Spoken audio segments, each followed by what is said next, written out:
నమస్కారం. ఈటీవీ2 తీర్థయాత్ర కార్యక్రమానికి స్వాగతం.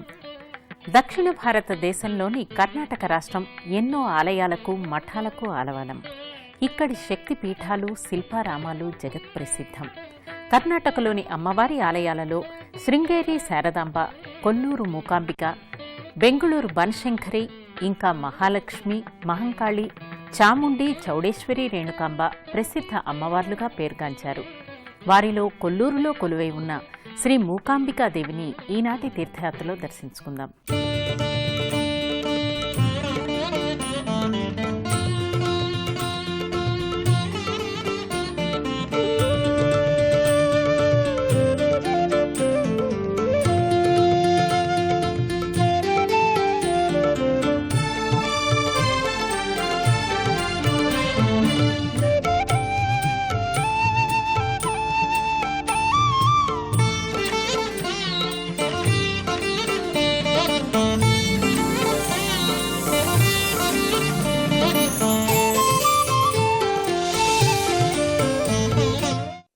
కొల్లూరు ఆలయ విశేషాలు ఎన్నో ఉన్నాయి. వాటి గురించి తెలుసుకునే ముందు ఆలయాన్ని దర్శించుకుందాం. ఈ ఆలయం పౌరాణికంగా ఎంతటి ప్రాశస్త్యాన్ని కలిగి ఉందో చారిత్రకంగానూ అంత్య ప్రత్యేకతను కలిగి ఉంది.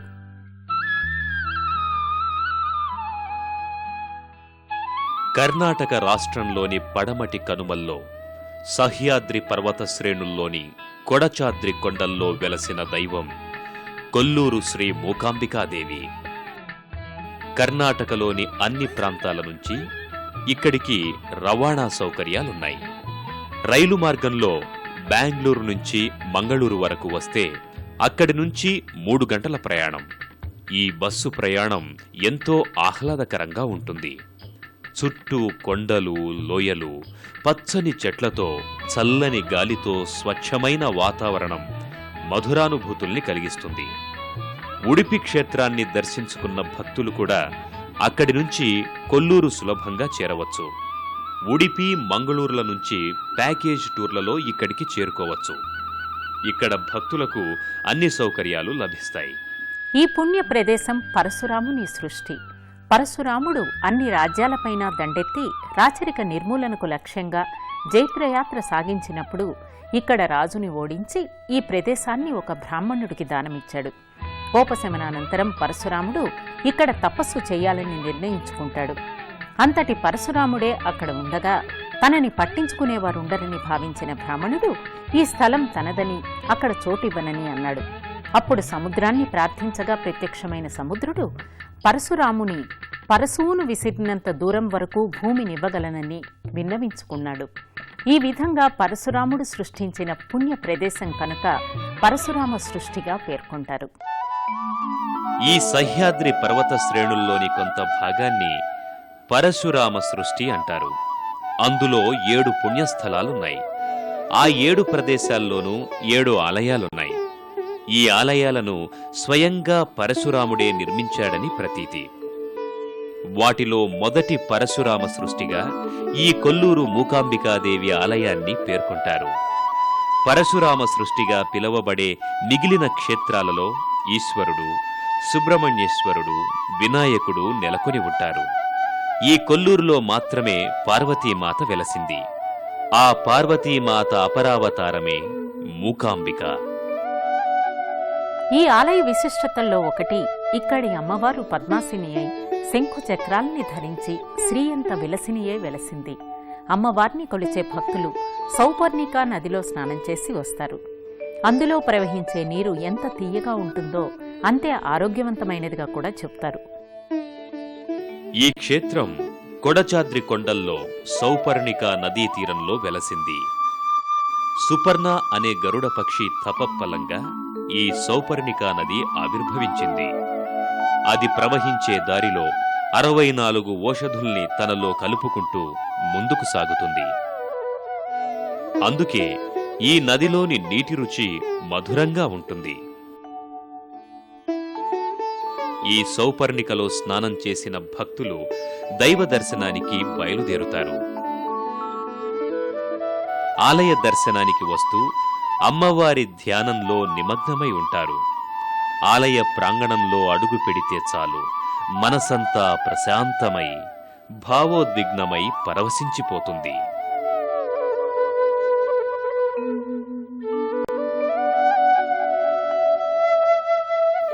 ఈ ఆలయానికి 12 శతాబ్దాల చరిత్ర ఉంది. రాణి చెన్నమ్మాజీ, హళెగల్లు వీరసంగయ్య ఆలయ జీర్ణోద్ధరణకు సంకల్పించి రాతి కట్టడాలను నిర్మించడం జరిగింది. ఆలయ ప్రవేశం దాటి లోపలికి వస్తే అందమైన శిల్ప సౌందర్యంతో అలరారే లక్ష్మీ మంటపం దర్శనమిస్తుంది.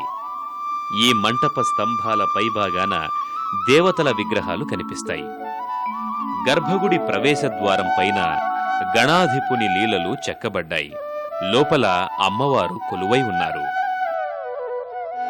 కొల్లూరు క్షేత్ర దర్శనం సర్వపాప నాశనం, కోటి జన్మల పుణ్య కారణం. అమ్మవారి ప్రసన్న వదనం సదా చిద్విలాసినియై దర్శనమిస్తుంది. ఈ స్థల ప్రాశస్త్యం గురించి తెలుసుకోవాలంటే దక్ష ప్రజాపతి చేసిన యజ్ఞాన్ని తలుచుకోవాలి. ఆ పుణ్య చరిత్రని తెలుసుకోవాలి. దీక్షసుత దాక్షాయణి, ఆమె పరమేశ్వరుని అర్ధాంగి. దక్ష ప్రజాపతి యజ్ఞం చేస్తూ అగ్రతాంబూలం అందుకోవలసిన అల్లుడిని చిన్నచూపుతో కనీసం యజ్ఞం గురించి కూడా ఈశ్వరునికి తెలియనివ్వలేదు. అల్లుని పిలవకుండా కూతుర్ని పిలవడం అసాధ్యం కనుక ఆమెకి ఆహ్వానం పంపలేదు. ఆ యజ్ఞానికి తరలి వెళ్తున్న మునిగణం ద్వారా విషయం తెలుసుకుని తండ్రి ఆచరించే కార్యానికి కన్న కూతురికి ఆహ్వానంతో పనేముందనుకున్న దాక్షాయని పిలవకున్నా యజ్ఞానికి వెళ్ళింది. అక్కడ ఎదురైన అవమానాన్ని సహించలేక యజ్ఞకుండంలో దూకి ఆత్మార్పణ గావించింది. ఈ విషయం తెలిసిన ఈశ్వరుడు దక్షయజ్ఞాన్ని భగ్నం చెయ్యడానికై వీరభద్రుని పంపించాడు. యజ్ఞమైతే భగ్నమయ్యింది, కాని ఈశ్వరుని హృదయం మాత్రం దేనిమీద లగ్నం కాలేదు. సతీదేవికి తన శరీరంలో అర్ధభాగాన్నిచ్చి అర్ధనారీశ్వర జ్యోతిర్లింగమై ఈ ప్రదేశంలో వెలిగాడు. ఆ అర్ధనారీశ్వర తత్వాన్ని ఆవిష్కరించిన పుణ్యస్థలం ఇదే. ఒక ప్రదేశం యొక్క పేరు ఆ ప్రదేశానికి ప్రత్యేకతని సంతరించి పెట్టి తరించిన వారితో ముడిపడి ఉంటుంది. ఆ విధంగా ఆ ప్రదేశంతో పాటుగా ఆయా చారిత్రక పౌరాణిక వ్యక్తులు కూడా చిరంజీవులై చిరస్థాయిగా నిలిచి ఉంటారు. మరి ఈ కొల్లూరు క్షేత్రానికి ఆ పేరెందుకు వచ్చిందో, ఎవరి వల్ల వచ్చిందో ఇప్పుడు తెలుసుకుందామా? కల్పారంభంలో ఈ తపోవనంలో కోల మహర్షుల వారు సత్య సాక్షాత్కారానికై తపస్సును ఆరంభించారు. హరిహర బ్రహ్మాదులను ఒకేసారి మెప్పించి వారిని ఒప్పించి భూలోకానికి రప్పించి త్రిమూర్తుల ఏకత్వాన్ని లోకానికి చాటాలన్నదే కోల మహర్షి లక్ష్యం. అలా చేయగలిగితే న్యాయం, నీతి, ధర్మం అనే త్రిమూర్తులు కూడా ధరలో వెలుస్తాయని, 4 కాలాలు నిలుస్తాయని వారి విశ్వాసం. ఆ మహర్షి తపస్సుకు మెచ్చి త్రిమూర్తులు ప్రత్యక్షమైనారు. ఆయన కోరిక మేరకి ఇక్కడే ఆ మూర్త రూపాలలో నిరంతరం సంచరిస్తూ ఉంటామని, భవిష్యత్తులో ఈ ప్రదేశం కోల మహర్షి పేరు మీద కొల్లాపురంగా ప్రసిద్ధి చెందుతుందని వరమిచ్చారు. ఆ కొల్లాపురమే కాలాంతరంలో కొల్లుపురమై ఇప్పుడు కొల్లూరుగా ప్రసిద్ధి చెందింది. ఈ కొల్లూరు క్షేత్రం శంకర భగవత్పాదుల వారికి దారి చూపిన మణి దీపం. ఆది శంకరాచార్యుల వారు బాల్యంలో అమ్మని వదిలివచ్చి అమ్మలగన్నయమ్మను శరణుజొచ్చి అద్వైత సూత్రాన్ని ప్రవచించిన తత్వవేత్త, మహాజ్ఞాని, దార్శనికుడు. ఆయనకి ఇక్కడ మూకాంబికాదేవికి గల అనుబంధం తల్లి తనయుల సంబంధం. స్థాపకాయ చ ధర్మస్య సర్వధర్మస్వరూపిణే అవతారవరిష్ఠాయ రామకృష్ణాయ తే నమః. భజ గోవిందం భజ గోవిందం భజ గోవిందం భజ గోవిందం గోవిందం భజ మూఢమతే భజ గోవిందం భజ గోవిందం గోవిందం. జ్ఞానార్జనకై చేసే దేశాటనలో భాగంగా 8 ఏళ్ల వయసులో ఇటుగా వచ్చారు శంకర భగవత్పాదుల వారు. ఈ ఊరి దరిదాపులకు వస్తుండగా చీకటి పడింది. ఊరిని రక్షించే గ్రామదేవత చీకటి పడినాక ఊరిలోకి ఎవ్వరినీ రానివ్వదు. అలా వచ్చిన వారిని మింగేస్తుంది. ఈ విషయం తెలిసి కూడా ఆ బాల సన్యాసి ఊరి పొలిమేరలు దాటి ఊరిలోకి అడుగుపెట్టాడు. అంత అమ్మవారు ప్రత్యక్షమై శంకరాచార్యులని మింగబోయింది. అప్పుడు శంకరాచార్యులు, రక్షించే తల్లికి భక్షించడం తగదమ్మా అన్నాడు. ఆ బాలదటువు మాటలకు ముగ్ధురాలైన అమ్మవారు భీకరాకృతిని విడచి చిరునవ్వుతో శాంత గంభీరమైన ముద్రలో దర్శనమిచ్చింది. ఇప్పటికీ ఆ రూపంలోనే చిద్విలాసిని అయి భక్తులను అనుగ్రహిస్తూ ఉంటుంది. ఈ పుణ్య స్థలానికున్న స్థల పురాణం విశిష్టమైంది. బ్రహ్మ విష్ణు ఈశ్వర తత్వాల ఏకరూపమై విరాజిల్లుతున్న మహామాత సర్వమంగళాదేవి. ఆ తల్లిని కొలచిన చాలు సకల విద్య బల ఆయురారోగ్య ఐశ్వర్యాలు వృద్ధి చెందుతాయి. అమ్మల గన్నయ్యమ్మ, ముగ్గురమ్మల మూలపుటమ్మ, చాలా పెద్దమ్మ దుర్గమ్మ. ఆ దుర్గమ్మ అవతారమే ఈ మహామాత మూకాంబిక. బ్రహ్మదేవునికి పరమభక్తుడైన దానవ చక్రవర్తి కంహాసురుడు. ఆ చతుర్ముఖుని వరప్రభావం చేత అతనికి సృష్టిలోని ఏ పురుషుని చేత ఏ ప్రాణి చేత మరణం రాదు. తనని ఎదిరించేవాడు లేడన్న గర్వంతో విర్రవీగుతూ ఉండేవాడు కంహాసురుడు. మునుల్ని ఋషుల్ని తపస్సు చేసుకోనివ్వడు. పూజా పునస్కారాలు జపతపాదులు జరగనివ్వడు.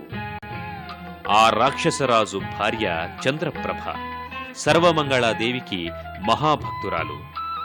ఒకసారి శుక్రాచార్యుల వారి ఆదేశం ప్రకారం శివుని గురించి తపస్సు చేసి మృత్యుంజయుడుగా వరం పొందడానికి బయలుదేరాడు.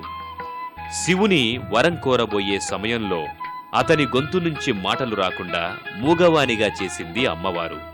అప్పటి నుండి కంహాసురుడు మూకాసురునిగా మారాడు. ఆ మూకాసురుని సంహరించిన కాళీమాతయే మూకాంబికయై వెలసి కొల్లూరు క్షేత్రంలో భక్తుల కోరికలను నెరవేరుస్తున్నదని విశ్వసిస్తారు.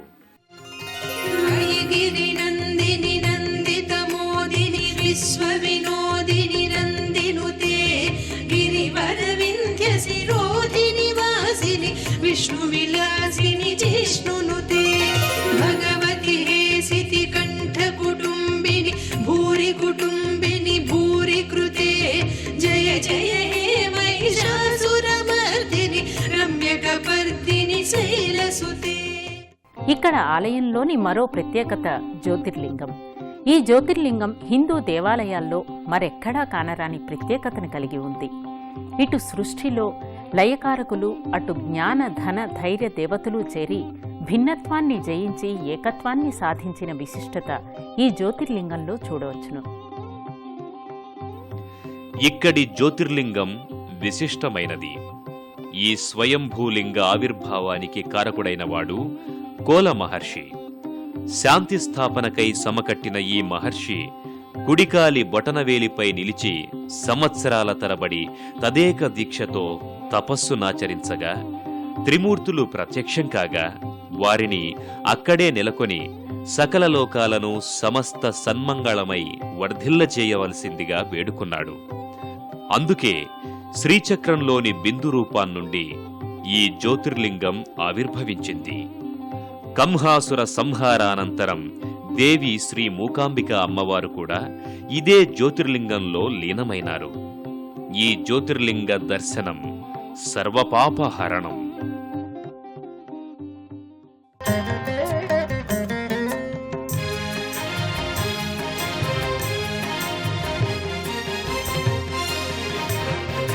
భూతసంఘనాయకం విశాలకీర్తిదాయకం కాశీవాసి లోక పుణ్యపాపశోధకం విభుం గీతిమార్గకోవిదం పురాతనం జగత్పతిం కాశికాపురాధినాథ కాలభైరవం భజే. కాశికాపురాధినాథ కాలభైరవం భజే.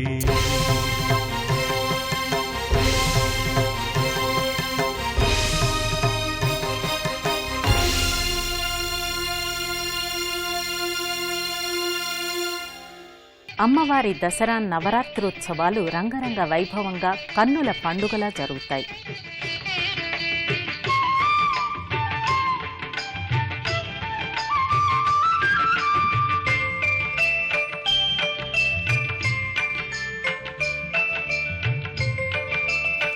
ఇక్కడి విశేష ఉత్సవాలంటే దేవీ నవరాత్రులు. పాడ్యమి నుండి విజయదశమి వరకు అమ్మవారు 9 అవతారాల్లో 9 విశిష్ట అలంకరణల్లో దర్శనమిస్తారు.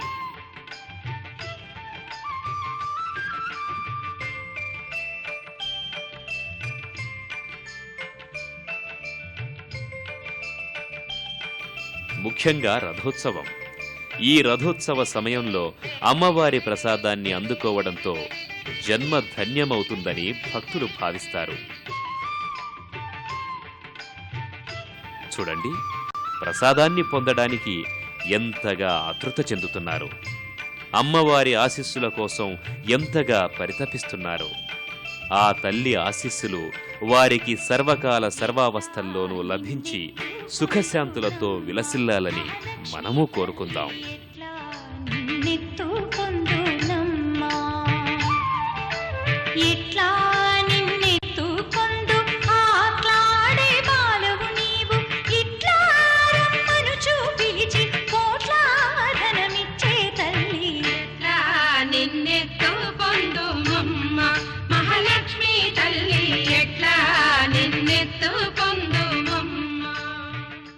పడమటి కనుమలలోని పుణ్యక్షేత్రాలలో హొరనాడులో నెలకొన్న అన్నపూర్ణేశ్వరీ దేవి కూడా ప్రసిద్ధమైంది. కాశీలోని అన్నపూర్ణాదేవి తరువాత ఇక్కడ అన్నపూర్ణమ్మ తల్లి అంతటి ఫలవంతమైన దేవత. ఈ తల్లి ఆశీస్సులుంటే చాలు, పాడి పంటలకు లోటే లేదు.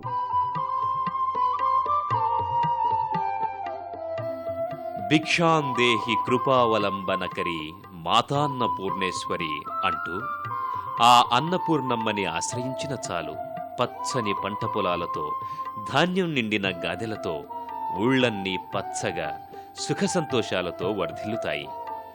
శంకరునిలాగే అన్నపూర్ణమ్మ కూడా కోరినదిచ్చే కల్పవల్లి, అడగకనే అమర్చిపెట్టే అమృతవల్లి.